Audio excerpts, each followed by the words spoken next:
dari seorang Brian.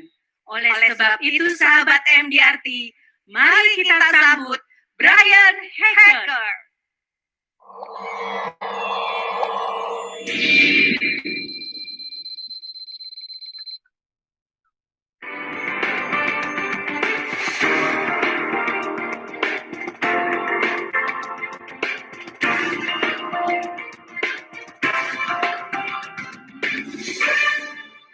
Good morning, MDRT Indonesia. What an honor and a pleasure for me to share with you some of the ideas that have helped me add a zero to everything that I do. I can share with you some of the tips that have been giving me on ways that we've been able to increase our productivity, increase the value of my personal life and my family relationships, and also to add ways that we can become more productive and help more clients. So let's get going. So did you just quit dreaming through this whole last few months? Are you still dreaming big dreams and thinking big thoughts, just like you did when you were young?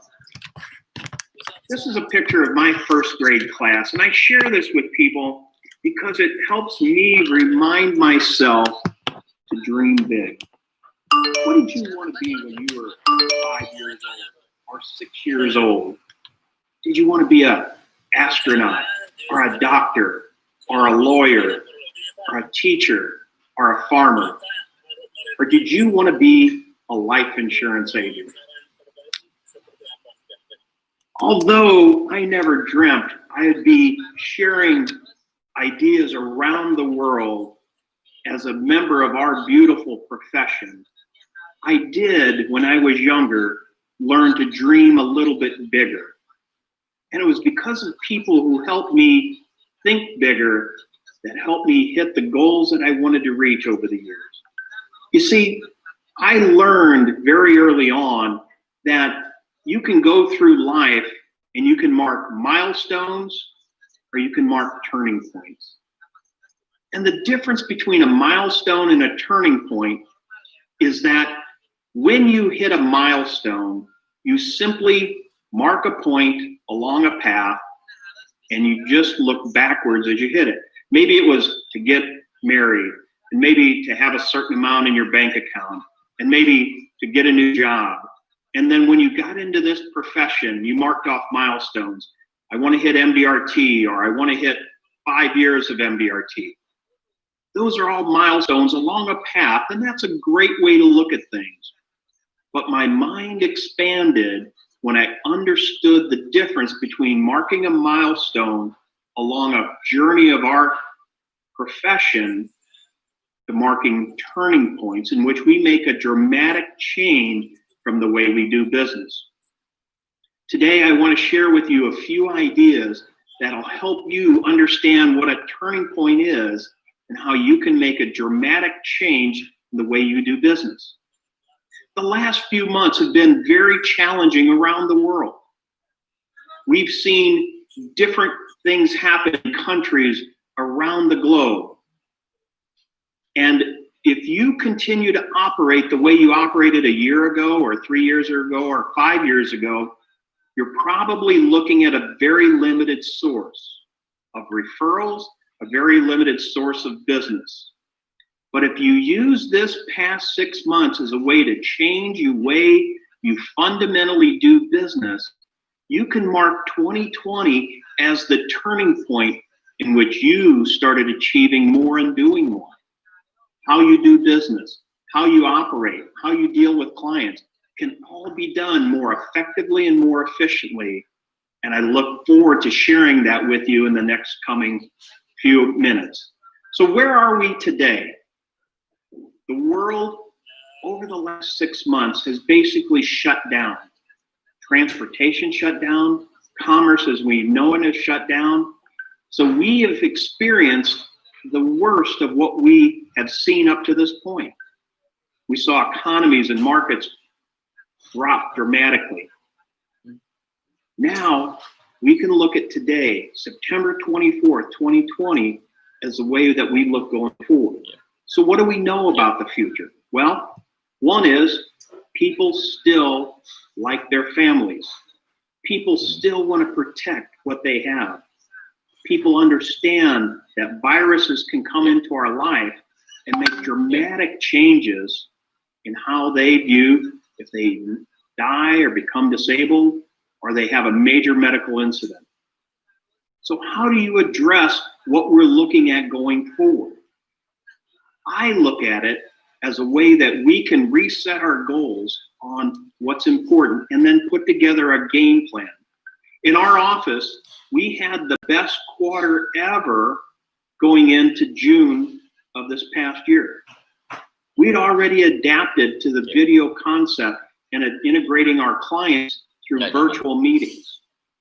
But the keys that I'll share with you are how we made our virtual meetings identical to our in-person meetings. So as you look forward and as you set your goals, do you just set goals to be average? Are you watching today so that you can set your goal for the $1 million round table, or maybe even set your goals for the top of the table? You see, you're at a turning point here. And if you choose to do the easy things, live off of the prospects that you got before this all changed, you'll probably still have a very good, but maybe an average career. But we have about 3 months left in this year. And if you haven't hit MDRT yet, here's a quick suggestion to get you to MDRT. It's first of all, changing your mindset of how you're going to approach your clients and to divide the amount of production you need from this point to the end of the year so that you can hit MDRT. And now's a perfect opportunity, if you haven't been doing it over the last 6 months, to start reaching out to every single one of your clients and talking to them either through video meetings or through phone calls on ways that they can hit their goals. So rather than say, I have an idea to sell more life insurance, why don't you have your clients hit their goals in their businesses and their family budgets and their own savings goals, and talk to them about ways that you've heard ideas to change the way that you've done business to help them do more business. So take this opportunity and think a little bit bigger about what you want to accomplish, because our products haven't changed. You see, I learned very early on in our profession that life insurance is the magic of taking an idea and applying a drop to a piece of paper. And with that, you can keep a factory open and keep the employees working when the owner dies. With a power of an idea and a drop of ink and a piece of paper, you can send a child to college or fund a wedding in case either of the parents aren't there to see those things happen. But the most important thing, and it hasn't changed one bit in the last 100 years of life insurance, no matter what country you're in, with a drop of ink and a piece of paper, you can help a widow dress like a wife. You can help a husband care for his children like only a mother could. You see, the simplicity of what we do can be convoluted about how we change how we talk with clients, but the premise and the basics are the same. A drop of ink and a piece of paper, an emailed application with a digital signature can change the fortunes of factories and graduations and weddings for years to come. That's the beauty that what our world needs and what Indonesia needs for its many, many residents, so that you can deliver on that promise.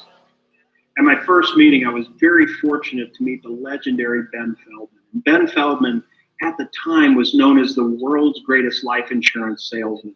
He was listed in the Guinness Book of World Records as selling more life insurance than most insurance companies sold. And on my very first meeting, as I was going up to the registration area with my general agent, I had the fortune to stand next to Ben Feldman. And my general agent said, ask Mr. Feldman any question you want. So I looked at him and I said, how can I be successful like you?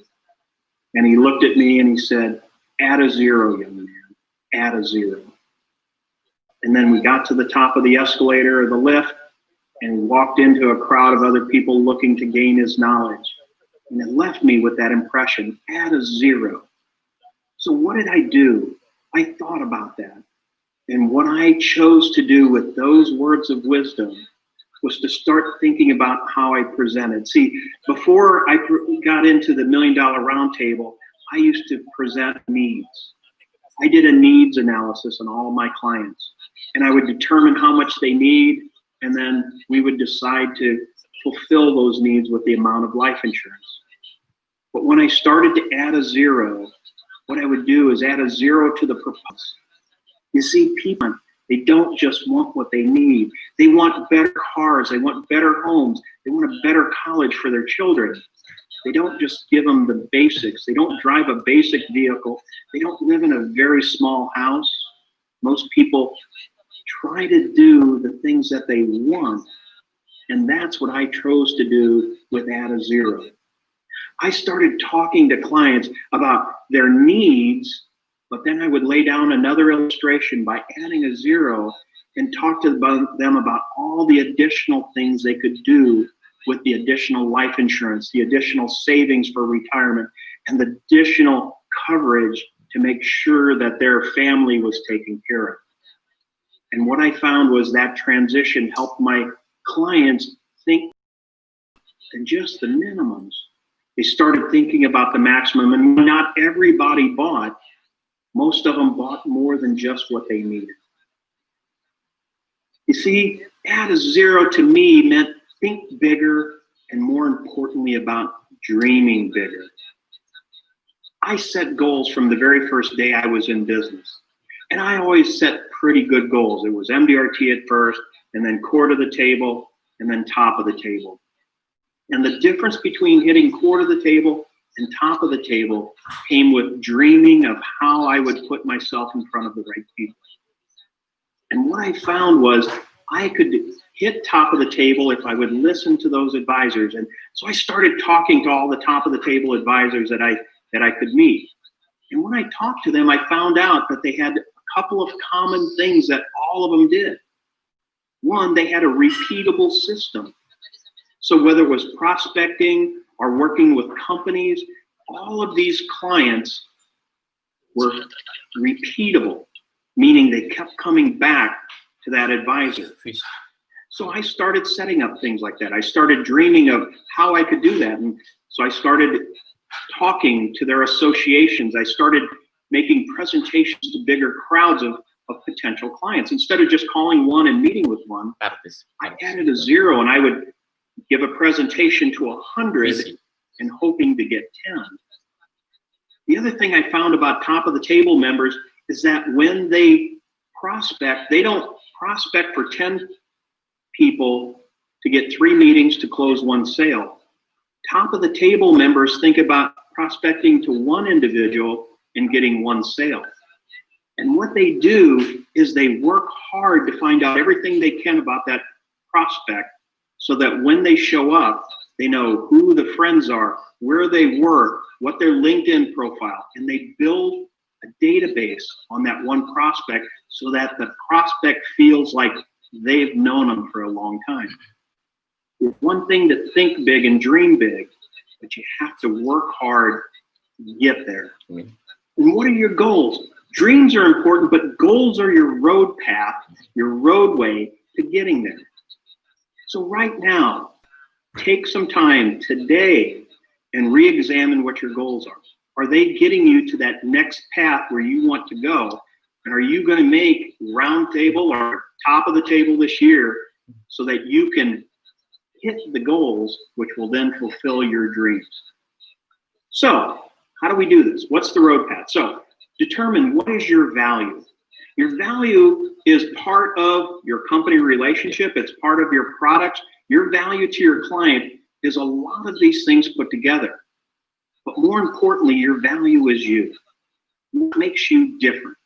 As you can see on the screen, this is a picture of a very simple hammer you could buy at a local store for maybe $5 US, maybe $10 US.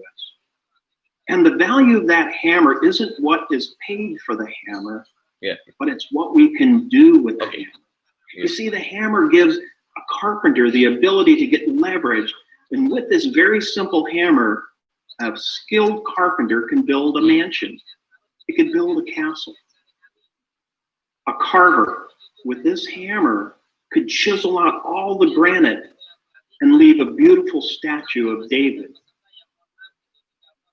More importantly, this hammer, if it's in your vehicle and you're driving along on a night and it's raining and you slide off into the river and you're sitting there and the water's creeping up as you gasp for air, this hammer could turn into a lifesaver, allowing you to knock out the window and save your life.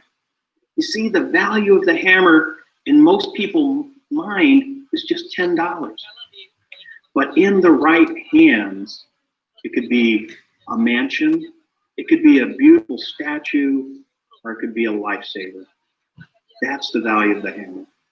I want to share with you a story about a factory in southern Illinois where I live that was making automotive parts, and it had a big machine in the middle of the factory that stamped out metal fenders all day long. And it employed a lot of the people in our town till one day it was sold. And after they sold the factory, the Germans brought in a bunch of robots and they let everybody else go and they fired the entire team.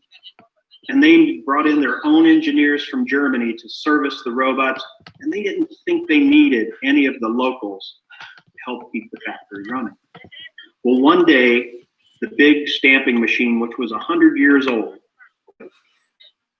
So the engineers came in, the plant manager came in, they tried everything they could to get this old machine working, and they couldn't get it done. So the plant manager threw up his hands. He said, "Go get the old maintenance man. He's been working here for over 50 years. Surely he knows what to do, and pay him what he's worth." So they called in the maintenance man, and the maintenance man had a simple little basket, and in his basket was a hammer. The manager said, "Sir, we'll pay you what you're worth if you can just help us get this machine running." Well, he knew exactly what was wrong, and he felt around on all the gears, and he knew just what the problem was. So he felt the one gear, and he grabbed his hammer, and with 3 big whacks of the hammer, the machine started turning, and it started putting out fenders again. The manager was ecstatic. He said, "Thank you for doing that. Just hand me a bill, and we'll pay you what you're worth." The old man reaches into his basket and he gets out a pad of paper. And at first he writes down $10 because he was only in there for a little bit, and that's what he paid for his hammer to the factory. So he added 3 more zeros and showed the manager, and he handed him the $10,000 bill. And the manager was furious. He said, "You were only here for minutes. You simply hit the wheels, and you are trying to charge us $10,000? He said, "Please itemize this or else we'll never pay it." So the old man grabbed the piece of paper and he wrote down $10 for the hammer and $9,990 for knowing where it is. My friends, that's the value of what we do. The value of a life insurance policy isn't the price of the paper it's printed on. It isn't the premiums that are paid for the policy. The value of that life insurance is your ability to match the wants and dreams of your clients to what they need. You see, every company in the world sells a life insurance policy. Some are better, some are worse, but the best one is the one that's in force the day that client dies. And that is what makes you irreplaceable. So, are you replaceable? I don't know if any of you recognize what this is a picture of, but it's a picture of an answering machine. When I started in this business in 1985, I had an answering machine in my office, and my clients could call up and leave a message, and then I would get back to the office and I would call them back. And it was a one-way communication. They would leave a message and I would call them back. But what's different now is what I call the answer machine. The answer machine is in every client's pocket. It's a cell phone. And with that answer machine, our clients can fact check us as we're talking to them. You quote a price for a premium, and if they see no value in you, and if they think you're replaceable, as you're talking to them, they can search internet premiums and double check to make sure you're telling them the right thing. With an answer machine, they can replace us unless we make ourselves irreplaceable. So how do you make yourself irreplaceable? Jack Canfield, a noted American author, has a quote in which he said, there are two things that make you irreplaceable, and that's the books you read and the people you meet. You see, the people we meet are as important as the books we read. The people we meet are MDRT members. Why I go to MDRT meetings and continue to go every year and have not missed a meeting in 33 years is that I want to associate with people who think bigger than I do. You see, I call them balcony people. Balcony people are people who pull me up. And MDRT members are all my balcony people. When I share an idea, they try and help me make it better. When I share a problem at home, they help me look at a solution. The opposite of a balcony person is a basement person. And with hanging around basement people, they always pull you down. So what I encourage you to think about in your life is who are those people you'll meet who will pull you up, and to avoid the people who are pulling you down. So the two books I really recommend that you take time between now and the end of the year and read are first, Simon Sinek's Start with the Why. And the second book is John Maxwell's 5 Levels of Leadership.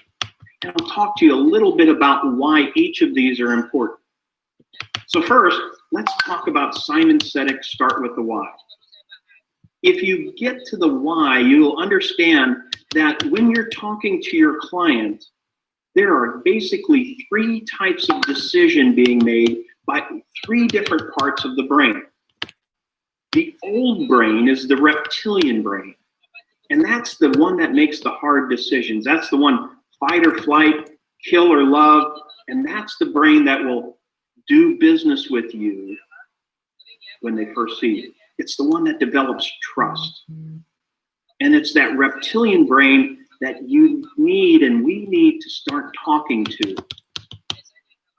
Second brain is the limbic brain. That's the emotional.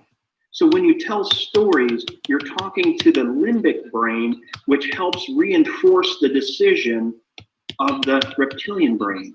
And it's a little bit newer in the evolution of the human brain. But the newest brain, the neocortex, is the rational thinking. So what I recommend and what we've done in our practice is we've changed our presentations to start talking to the why of the client.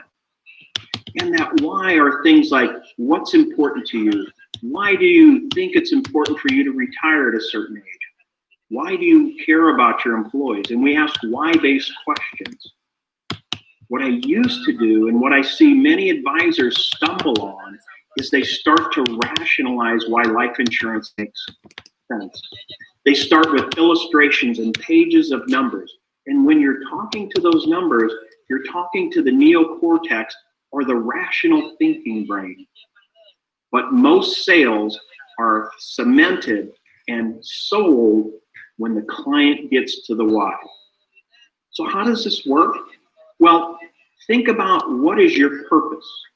Define what is your why. Is it to make money? Well, that doesn't help the client. Or is your why to solve client problems? What is your process? How do you reinforce everything that you do, from the way you explain your products, from the way you explain your process, which is more important, to the way you explain how you'll handle clients in times of emergency? You see, great leaders communicate from the inside out. They start talking about and asking questions that hit that limbic brain so that the brain shifts from fight to love, and it changes from kill to cooperate. And that's why you need to think about how you do your presentations to make sure that you're starting from that inside version. And then at the last end of the presentations, you can talk about the why or the how in the numbers and show them the illustration to rationalize that purchase. We've developed a graphic that kind of shows why this is important.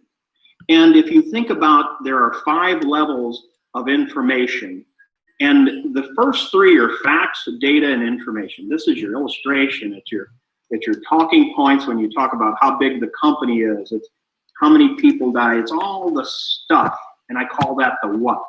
And that's the beginning building point of a pyramid. But we tend to flip this on its end, and we start talking about the wisdom and the knowledge we can add, which are the how and the why. And if you look at the circle, that's like looking at this pyramid from the top. And if you can get to the inside, the outside's protected by a moat of stuff, and talking directly to the why builds the bridge over the what and the data and the facts, all the boring stuff, and allows you to start talking to their emotions. So how do we do this? Well, first, identify and review your presentation and your strengths. What are you good at? Are you a storyteller? Are you more a person who likes to work with numbers? Second, identify what your clients' strengths are. Are they an actuarial mindset? Are they an emotional mindset? So when you sit down, take all this information and identify and review your presentation to fit what the client wants. 2, explore client needs, and more importantly, client wants. What do your clients need that you're not providing, and what do they want that you're not providing? They want information from you in times of crisis like we went through, a phone call. They want contact, they want communication. And then they need the products that you haven't quite sold them yet. So do an inventory, list out your company strengths, do your company strengths, what you are as a person, and then the company you represent, and then rank your clients. So take the list while you got time here and make a list of all of your clients, and talk about the products you sold, the needs that you fulfill, and the ones that have yet to be fulfilled. And that becomes your starting point to create an exciting business plan. You see, whether you're a big corporation like a Sony or an Apple or a Google or an Alibaba, all of these companies started small with a great business plan. We need to do the same thing. It's how I took my practice from being a solo advisor to having over 10 employees doing business in almost all of the United States. But it started with a business plan. So why? Because all of the top producers I know, all of the top of MDRT members, all the top of the table members think in abundance. Their motivation is that they think the ceiling is unlimited and they can choose to do business with anybody they want, but they choose to do business with only the people they want to. There's a big difference there. Newer agents and people that are shooting for average, they look at everybody as a prospect, where a top of the table member looks at only a few people as the people that they're willing to work with. So how do you do that? Set your goals. Your goals are where you're going. It's your roadmap. It puts your brain in action. 2, what's your mission statement? Write down a mission statement that you could lay down in front of a client. Whatever it may be, it's what a mission statement is what other people look at and see. But most importantly, number 3, your vision statement is what you see. So take time to write down a vision statement. A vision statement is not a milestone, it's a turning point. What do you want your practice to look like in 5 and 10 and 15 years? What do you want your lifestyle to look like? And why are you doing what you do? Is it just to make another company trip or a company award or a top of the table meeting? Or is it to change the lives of the people you work with? So think differently. This is a picture of my office in Nashville, Illinois, and it's a fairly nice building in a very, very small rural town. But I wanted to create an environment in which my staff wanted to come in to and work in a place of excellence. I wanted, when clients do come in, I wanted them to see that we feel strongly about being a part of the community.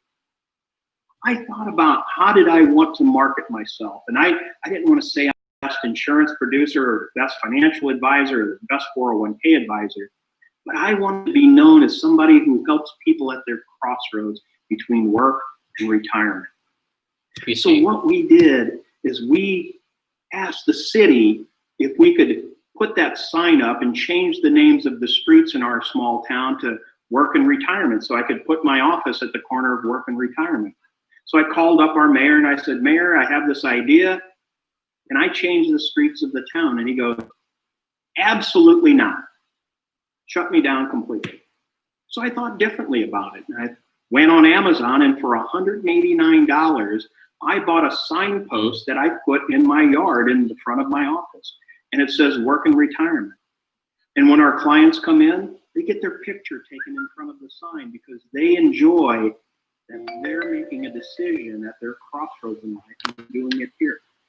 So I thought differently. How many times have you been told, no, you can't do this, only to find out there's another right answer? I used to put together brochures for my clients. So rather than pay $10 for an expensive brochure, I decided to write a book called 401 Know-How, which describes the U.S. retirement system.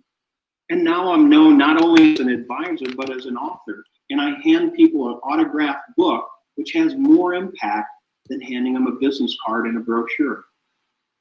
And to help other people around the world with their study group, we created, the people in my study group wrote a book on study group success. See, this came from a person who didn't like reading books as a young man.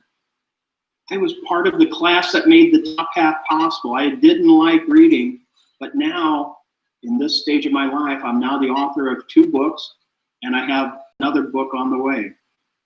So think differently. So what do you do?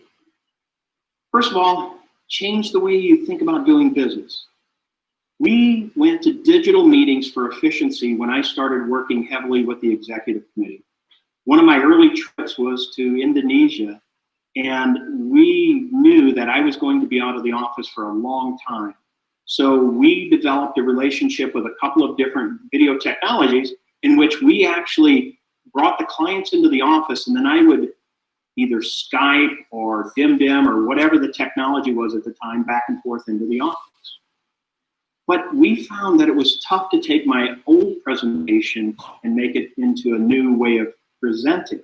So we changed how we do it, and we became a unique process in how we stand out. So now, whether a client comes into our physical office or they watch it through a Zoom meeting, it's exactly the same presentation. So here's what we do. The first slide here is about my firm. We talk about and show a visual about all the people in the firm. We let them know that as I age, we have a second generation of advisors that can help them meet their goals. We have educated and dedicated staff who help us get to where we want to go. This is the first part of our why and why it makes sense for clients to do business. On the next slide, we have a core process, and we call it our core wealth management. And we use a commercial version of a planning software, and we branded it to be the core because it's the core of all their planning. We named it the core. And we thought about the why of what we do with the clients and how we interact with them. So over the last 5 years, we've transitioned to over 80% of our meetings are now done digitally. Most of the clients are over age 60. They get it. They like to communicate with their grandkids through digital meetings because it gets harder for them to do it. And we start with the planning. So the big change for us to start thinking differently was to think about our communication method and then to talk about the planning, because everything starts with a plan. We have a quick visual that talks about our process. I think that's important for any advisor to think about how they organize their process. So use this as a quick example on how you might talk about what you can do for a client. And then on the next slide, we use technology to talk to our clients all around the United States. And we tell clients, it's not important where you are, it just matters where you want to go. You see, we have 4 or 5 physical locations. We have a couple of remote locations, but we do business in 34 of the United States. And by doing this, we've eliminated the drive time so that we can give better service to all of our clients. The technology, remember, it's not about the technology. So if you're just now adapting to going to digital meetings, the worst thing that we've found advisors do is talk about the technology for the first 5 minutes, and they apologize for not being there in person. What we've done is we've set up our first appointments. They may come into one of our physical offices, or we may just send a Zoom link. But we talk about what we're going to do, not how we're talking. You see, the technology is not the solution. The technology is only the hammer. We're using that to leverage what we can do and help the clients. And we simply go into the presentation. In the United States, I like to quote, there was a movie called Fight Club, and it's about these young men that used to get together and bare knuckle fight each other. And they would do it because they were boring jobs or they're doing whatever, and they wanted this as a release. But the best part of that movie was when they talk about Fight Club, they said the #1 rule of Fight Club is do not talk about Fight Club. And I use that with technology when I talk to advisors. The #1 rule about using technology is don't talk about the technology. And if you treat it as normal, your clients will absolutely treat it as normal. So what's the client's why? We talked about the fight or flight or the trust or kill. We found that the mobility gives the client the flexibility. They don't have to physically come in. It's mobility because our clients are older, and for them to get dressed in the morning is usually an issue. To get in a car is an issue. To get out of the car and into our office is an issue. So meeting with them where they stay at home, they can stay in their pajamas or their comfort clothes, and we can conduct business. They save time from travel, we save time from travel. And whether you're in our small remote area where I have to drive 3 hours to get to clients, or if you're in your major metropolitan areas where it takes you a half an hour to go blocks because of traffic, we found that the technology frees up our times and makes it a less stressful environment. And most importantly, we give the exact same presentation, whether they're sitting in our office or whether they're sitting there remotely. We've adapted our live meetings to be totally virtual, and they either save their presentation on their portal, or we email them a PDF of their presentation, but we very rarely, if ever, hand out paper anymore. So we found the key is that when clients say, well, can we just do it in person? We reinforce it by saying, it's the exact same presentation, whether you're sitting there watching us on the screen or you're watching us live, give it in person, because we use the exact same screen in the office. So what's the advisor's why? Well, we have better control of the meetings. We can control the flow of the meeting. And another big change that went off like a light bulb in our head was that we adapted our presentations to be like a TV show. So if you think about a television show that you watch, it has a beginning, it has a commercial break, and it has an end. It has a plot that's established in the first few minutes. They have commercials to sell products, and then at the end, they close it up. So think about how you present. How can you make yours entertaining? Or are you just all a commercial and all about selling something? You know what? Those are called infomercials, not dramas.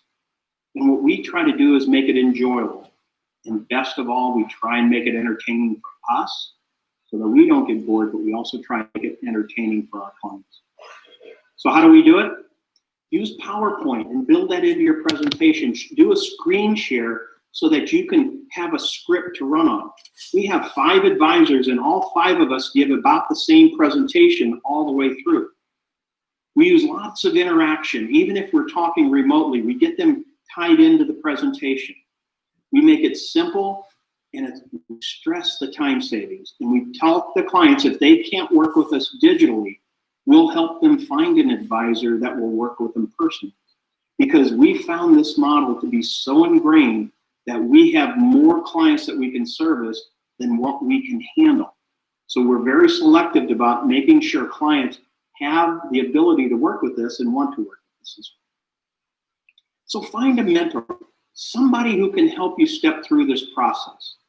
Try and be a mentor. If you've already adapted technology, if you've already adapted some great ways of doing business, now's the time to give back and be a mentor for somebody. And third, the biggest mentoring solution that I found is to join a study group where I surround myself with people who can make us accountable to each other. A study group has been one of the keys that have taken me from average production to top of the table level production. I was very fortunate. I found a mentor very early in my career, and Marv Feldman was the son of Ben Feldman, the gentleman who gave me the Add a Zero comment. Marv helped me understand that all the success in our profession will never overcome a failure at home. And he made sure as we worked together on MDRT projects that I was taking care of my family first, my faith second, my business third, and then fourth, MDRT business. He was a great resource.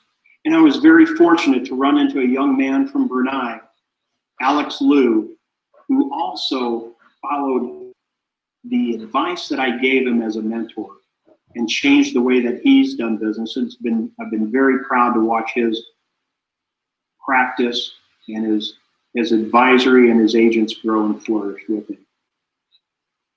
And start a study group. These are the 5 gentlemen. We get together on a regular basis. Through the whole COVID process, we've been having regular weekly morning meetings on a Tuesday morning where we talk about ideas, we share things that are coming up, and we try and be proactive instead of reactive to what's going on. These people are my board of advisors who help me do the things that I need to do and hold me accountable. So find people that are watching today, people who you know who can help you become a better person. And that should be the basis of your study group. But most importantly, dream big. Now's the perfect time to rethink what we do. Now's the time to think like a first grader, like a 5-year-old or 6-year-old, and set the dreams. And find somebody to help you go through life and make it better. You see, this is a picture of my first grade class.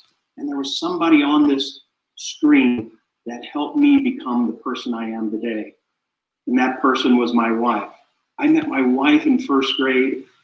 We started dating in high school. We got married shortly after high school. And we built a family that I dreamt of. We built a life that I dreamt of.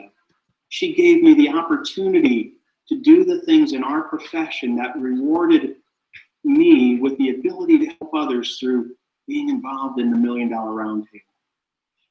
Find somebody in your life. Rekindle your spouse relationship. Rekindle that relationship with the people you love.